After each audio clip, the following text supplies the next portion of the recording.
అంతర్జాతీయ అంతరిక్ష కేంద్రంలో చిక్కుకుపోయిన వ్యోమగాములు సునీత విలియమ్స్, బచ్ విల్మోస్ భూమి మీదకు వచ్చేందుకు అంతా సర్వం సిద్ధమైంది.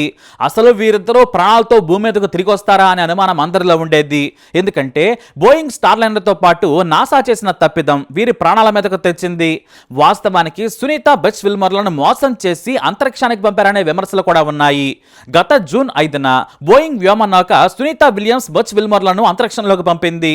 ఎందుకంటే వీరికి ఇంతకు ముందే వెళ్ళిన అనుభవం కూడా ఉంది. సొంతంగా తమ స్పేస్ సెంటర్ ను రిపేర్ చేసుకోగలరు, పరిశోధనలు చేసి వారంలో వస్తారని ప్రపంచానికి చెప్పింది బోయింగ్. ఈ ఆపరేషన్ ను నాసా పర్యవేక్షించింది. కానీ ఇదంతా కూడా పెద్ద కుట్ర. ఎందుకంటే మొదటిసారి స్టార్ లైనర్ తో బోయింగ్ అంతరిక్ష పరిశోధనలు చేయాలనుకుంది. స్పేస్ ఎక్స్చేంజ్ లో సక్సెస్ కావాలనుకుంది. అందుకోసం నాసాతో టైఅప్ అయింది. కానీ స్టార్ లైనర్ వ్యోమనౌక చాలా సార్లు ఫెయిల్ అయింది. రిపేర్లు కూడా వచ్చాయి, వాయిదాలు కూడా పడ్డాయి. చివరకు సునీత విలియమ్స్ అలాగే బుచ్ విల్మోర్ల జీవితాలను పణంగా పెట్టి స్పేస్ కు పంపింది. ఇంటర్నేషనల్ స్పేస్ సెంటర్ కు చేర్చింది. కానీ అక్కడికి వెళ్లక ముందే స్పేస్ ఫ్లైట్ లో సమస్యలను గుర్తించారు. హీలియం లీక్ ను గుర్తించారు నాసా సైంటిస్టులు. రిపేర్స్ చేసే ప్రయత్నం చేశారు. కానీ వరుస హీలియం లీకేజీలు వారిని భయపెట్టాయి. ఆ తర్వాత థ్రస్టర్ ఫెయిల్ అయింది. దీంతో సునీత విలియమ్స్, విల్మోర్లు అక్కడే ఉండాల్సి వచ్చింది. ఖాళీగా స్పేస్ ఫ్లైట్ భూమి మీదకు వచ్చింది. ఆ తర్వాత ఎన్నోసార్లు నాసా, బోయింగ్ కంపెనీలు వ్యోమగాములను తిరిగి నేల మీదకు తీసుకొచ్చే ప్రయత్నాలు చేసింది. కానీ కుదరలేదు. దీంతో సునీత తిరిగి వస్తుందా అనే భయం అందరినీ వెంటాడింది. ఇంతలో ఆమె ఆరోగ్యంపై కూడా టెన్షన్ మొదలైంది. దీంతో అంత ఆశలు కూడా వదిలేసుకున్నారు. ఆ తర్వాత అమెరికా అధ్యక్ష ఎన్నికలు కూడా సునీత విలియమ్స్, విల్మోర్లపై రాజకీయ దుమారం లేపాయి. ట్రంప్ ఏకంగా బైడెన్ గవర్నమెంట్ ఫెయిల్యూర్ గా దెప్పిపొడిచారు. వారికి చిత్తశుద్ధి లేదు. నాసాలోని ప్రభుత్వంలోని కొంతమంది తెలివి తక్కువ వారు తీసుకున్న నిర్ణయం కారణంగా వాళ్ళు అంతరిక్షంలో చిక్కుకుపోయారు. కానీ నేను గెలవగానే వారిని తీసుకొస్తానని సంచలన ప్రకటన చేశారు. ఎవ్వరూ మొదట ట్రంప్ మాటలను నమ్మలేదు. ఎన్నికల కోసం అలా చెప్పి ఉంటాడని భావించారు. కానీ ఇప్పుడు ఆయన తన మాటను నిలబెట్టుకున్నారు. ఎందుకంటే ఎలాన్ మస్క్ స్పేస్ ఎక్స్ సాయం తీసుకుంటామని చెప్పారు. మరోవైపు నాసా సొంత వ్యోమగాములను నేల మీదకు తీసుకురాలేకపోతుందనే విమర్శలు కూడా వేరే దేశాల నుంచి మొదలయ్యాయి. మరీ ముఖ్యంగా చైనా దేశం అలా వెళ్ళి ఎలా వచ్చేస్తుంది. కానీ అమెరికా మాత్రం అక్కడే ఇతర ప్రముఖ ఆస్ట్రోనాట్స్ ను వదిలేస్తుందని తీవ్రంగా విమర్శలు మొదలయ్యాయి. ప్రపంచవ్యాప్తంగా అమెరికా పరువు పోయే పరిస్థితికి వచ్చింది. ఇక సునీత విలియమ్స్ మాత్రం తన తోటి ఆస్ట్రోనాట్ తో అక్కడే ఉండక తప్పదని అర్థం చేసుకున్నారు. మధ్యలో ఆమె చాలా బలహీనంగా మారిపోయారు. దీంతో మళ్లీ నాసా నిపుణులతో చర్చించి వారికి బలవర్ధకమైన ఆహారం పంపడం మొదలుపెట్టింది. అంతేకాదు పాడైపోయిన టాయిలెట్ ను ఇద్దరు రిపేర్ చేసుకున్నారు. చెట్లకు నీళ్లు పోసి బతికించారు. స్పేస్ స్టేషన్ ను యాక్టివ్ గా రన్ అయ్యేలా రిపేర్లు చేస్తూ భద్రంగా ఉంచడం మొదలుపెట్టారు. ఇక ఖాళీగా ఉండడం ఎందుకని ఏకంగా 9 సార్లు స్పేస్ వాక్ చేసి రికార్డు క్రియేట్ చేశారు ఆమె. అయితే ట్రంప్ రాగానే ఎలాన్ మస్క్ ను ఆదేశించారు. ఎంత ఖర్చైనా పర్వాలేదు, సునీత విల్మోర్లను తీసుకురావాలని చెప్పారు. దీంతో స్పేస్ ఎక్స్ సైంటిస్టులు రంగంలోకి దిగారు. అయితే సునీత దురదృష్టమేమో కానీ ఇంతకుముందు ఉపయోగించిన క్యాప్సూల్ ను వాడాలనుకుంది. కానీ దానికి కూడా రిపేర్స్ వచ్చాయి. దీంతో బ్రాండ్ న్యూ క్యాప్సూల్ ను వాడాలనుకున్నా కూడా భారీగా బ్యాటరీలకు రిపేర్స్ చేయాల్సి వచ్చింది. దీంతో ఏదో ఒక సమస్య వస్తూనే ఉంది. అయితే సునీతకు ముందెళ్ళొచ్చిన రిటైర్డ్ నేవీ కెప్టెన్ నాసా బాస్లను తప్పుపట్టారు.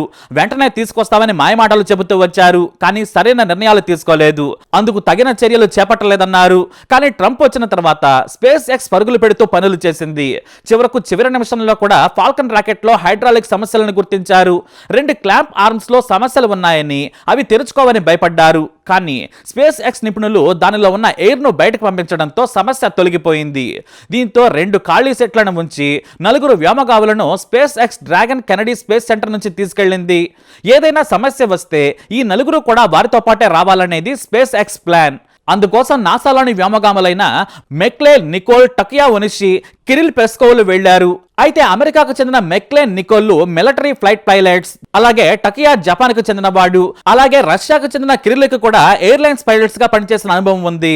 వీరితో బయలుదేరిన స్పేస్ ఎక్స్ అంతరిక్ష కేంద్రంతో కనెక్ట్ అయింది.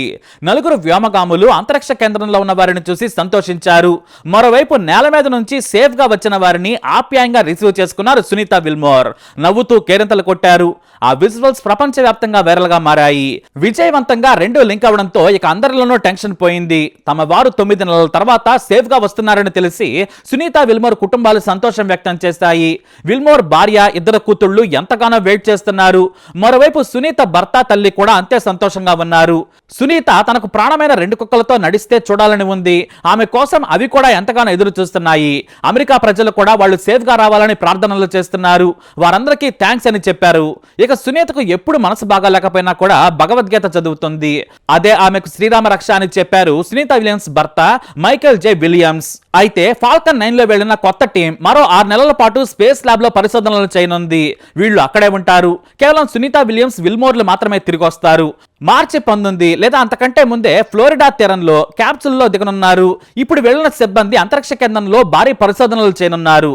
ఫ్లామబిలిటీ టెస్టులతో పాటు ఫ్యూచర్ స్పేస్ క్రాఫ్ట్ డిజైన్లతో పాటు ఇతర పరిశోధనలు కూడా చేస్తారు. అయితే మనం సునీత విలియమ్స్ విల్మోర్ల ఆరోగ్యం గురించి, సేఫ్ రిటర్న్ గురించి భయపడుతున్నాం. కానీ ఆమె స్పేస్ నుంచి నాసా సైంటిస్టులతో మాట్లాడారు. ఇంటికి వస్తున్నందుకు సంతోషంగా ఉందని చెప్పారు. మరి అంతర్జాతీయ స్పేస్ స్టేషన్ నుంచి వస్తే ఏం మిస్ అవుతామంటే మాత్రం తడుముకోకుండా అంతా మిస్ అవుతాను. నాకు విల్మోర్కి ఇది 3వ ప్రయాణం. మాకు మొదట కాస్త కంగారుగా అనిపించినా కలిసి పోరాటం మొదలు పెట్టాం. ఎన్నో రిపేర్స్ చేశాం. సమస్యలను పరిష్కరించడం తెలిసింది. మేము రోజు పనే చేస్తాం, కానీ ఒక విషయం జీర్ణించుకోలేకపోయాం. ఎప్పుడు భూమి మీదకి వెళ్తామో తెలియదు. అది తెలిసి ఉంటే మాకు భయం ఉండేది కాదు. అదే ఈసారి మానసికంగా ఇబ్బంది పెట్టిందని తడుముకోకుండా చెప్పారామె. భూమి మీదకి వచ్చిన తర్వాత సునీత విలియమ్స్ విల్మోర్లు కోలుకోవాలంటే అంత సులువు కాదు. మరీ ముఖ్యంగా సునీత విలియమ్స్ ఆమె చాలా వీక్ గా ఉన్నారు. మానసికంగా అలసిపోయారు. మహిళ కాబట్టి విపరీతమైన అనారోగ్య సమస్యలు స్పేస్ లో తలెత్తుతాయి. ఇక నేల మీదకు వచ్చిన తర్వాత బెడ్ మీద పడుకోవటం కుదరదు. నేల మీద బెడ్ వేసుకుని ఒక గది మొత్తం పరుపు పరుచుకుని పడుకోవాలి. లేదంటే 9 నెలల స్పేస్ లో ఉన్న కారణంగా బెడ్ మీద నుంచి కింద పడే ఛాన్స్ ఉంది. ఇక మజిల్ స్ట్రెంత్ రావాలంటే వారం సమయం పడుతుందని నాసా నిపుణులు తెలిపారు. బోన్ డెన్సిటీ పెరిగేందుకు న్యూట్రిషన్ ఫుడ్ తీసుకోవాలి. కనీసం వారం పాటు ఎక్సర్సైజులు చేయాలి. అంతకంటే ముందు అతి భయంకరమైన ప్రమాదం మరోటి ఉంది. ఇన్ని రోజులు స్పేస్ లో ఉండడం వలన భారీ రేడియేషన్ కు వారి శరీరం గురై ఉంటుంది. దీంతో వారికి క్యాన్సర్ వచ్చే అవకాశం ఉంటుంది. నరాల సంబంధమైన సమస్యలు రావచ్చు. నాడీ వ్యవస్థ పనితీరు కూడా డ్యామేజ్ కావచ్చు. అందుకే వారి ఆరోగ్యాన్ని ఇప్పటికే నాసా నిపుణులు పర్యవేక్షిస్తున్నారు. అదనపు మినరల్స్ కిడ్నీలో పేరుకుపోతాయి. అది కూడా ఓ సమస్యగా మారచ్చు. కానీ నేల మీదకు వచ్చిన తర్వాత దాదాపు 6 నెలల పాటు నిత్యం డాక్టర్ల పర్యవేక్షణ, నిపుణుల సలహాలతోటే వారు జీవించాల్సి ఉంటుంది. కేవలం 8 రోజుల టూర్ కోసం వెళ్లిన సునీత విలియమ్స్ ఇలా 9 నెలలు చిక్కుకుపోయారు. బహుశా ఆమె ఇక ఇలాంటి సాహసాలు చేయకపోవచ్చు. మరోసారి అంతరిక్ష కేంద్రానికి వెళ్లే ఛాన్సెస్ తక్కువే. ఎందుకంటే ఈసారి ఆమె ఆరోగ్యంగా కోలుకోవడం కూడా అంతే ఛాలెంజ్ గా ఉంటుందని నిపుణులు చెబుతున్నారు. ఏదేమైనా నేల మీదకు సేఫ్ గా సునీత విలియమ్స్ బుచ్ విల్మోర్లు రావడం అనేది సంతోషకరమైన విషయమే. అంతేకాదు స్పేస్ రీసెర్చ్ లో నాసాకు, స్పేస్ ఎక్స్ కు ఇది పెద్ద పరిశోధనాత్మక అనుభవం. ఈ పాఠాల నుంచి చైనా కూడా ఎంతో నేర్చుకుంది. మరి సునీత విలియమ్స్ అలాగే బుచ్ విల్మోర్లు తిరిగి రావడంపై మీ అభిప్రాయాన్ని కమెంట్ ద్వారా తెలియజేయండి. ఈ వీడియో అప్డేట్స్ కోసం మై ఛానల్ ఫాలో అవ్వండి. అలాగే తప్పకుండా సబ్స్క్రైబ్ చేసుకోండి.